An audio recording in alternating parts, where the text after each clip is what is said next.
మండపేట మండలం తాపేశ్వరం జిల్లా పరిషత్ high school ఆవరణలో రాజనగరం జేఎస్ఎల్ హాస్పిటల్ ఆధ్వర్యంలో మెగా డెంటల్ హెల్త్ క్యాంప్ నిర్వహించారు। ఈ మెడికల్ క్యాంప్ లో 38 వైద్య సిబ్బంది పాల్గొని సుమారు 300 మంది విద్యార్థులు 150 మంది వృద్ధులకు దంత సమస్యలకు సంబంధించిన వ్యాధులకు చికిత్స అందించారు। ఈ సందర్భంగా విద్యా కమిటీ కోఆప్షన్ సభ్యులు కోర శివశ్రీ మాట్లాడుతూ ఉచిత మెడికల్ క్యాంప్ జేఎస్ఎల్ హాస్పిటల్ వారు తమ స్కూల్లో నిర్వహించడం తమకెంతో ఆనందంగా ఉందన్నారు। ఈ మెడికల్ క్యాంప్ ద్వారా విద్యార్థులు వారి తల్లిదండ్రులు ఉచితంగా వైద్యం చేయించుకొని మందులు తీసుకున్నారని తెలిపారు। అదే విధంగా అవసరమైన వారిని హాస్పిటల్ కి తీసుకువెళ్లి వైద్యం చేయించడానికి జిఎస్ఎల్ వైద్య సిబ్బంది హామీ ఇచ్చారని ఆయన తెలిపారు।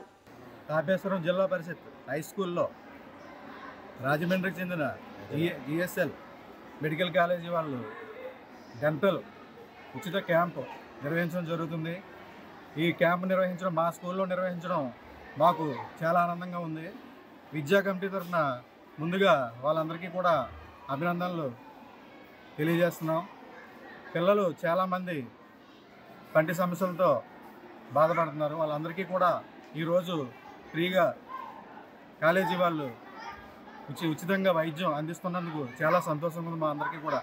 ఊళ్ళో గ్రామ పెద్దల సహాయంతో ఈ కార్యక్రమాన్ని నిర్వహించడం జరుగుతుంది కాబట్టి మా పాఠశాలలో పిల్లలు వాళ్ళ తల్లిదండ్రుల సహకారంతో ఈ కార్యక్రమాన్ని వినియోగించుకున్నందుకు చాలా సంతోషంగా ఉందని చెప్పి తెలియజేసుకుంటున్నాం। అందరికీ నమస్కారం అండి। ఈరోజు తాపేశ్వరం హై స్కూల్లో జిఎస్ఎల్ డెంటల్ మెగా క్యాంప్ నిర్వహిస్తున్నారండి। దీనికి పిల్లలందరికీ కూడా ఇంచుమించు 500 మంది పిల్లలు ఉన్నారండి। వాళ్ళ తల్లిదండ్రులకు కూడా వైద్యం చేసేలాగా జిఎస్ఎల్ నుంచి 35 మంది డాక్టర్లు వచ్చారండి। ఈరోజు 9 గంటలకే పిల్లలందరికీ కూడా వైద్యం మొదలుపెట్టారు। వాళ్ళకి పంటికి ఏ సమస్య ఉన్నా సరే ఇక్కడికి వచ్చి ఫ్రీగా చేసి వెళ్ళేలాగా వాళ్ళు వచ్చారండి। దీనికి ఈ కార్యక్రమానికి తాపేశ్వరం గ్రామ కమిటీ టీడీపీ గ్రామ కమిటీ కూడా అందరూ కూడా సహకరించి ఈ కార్యక్రమాన్ని నిర్వహిస్తున్నారండి।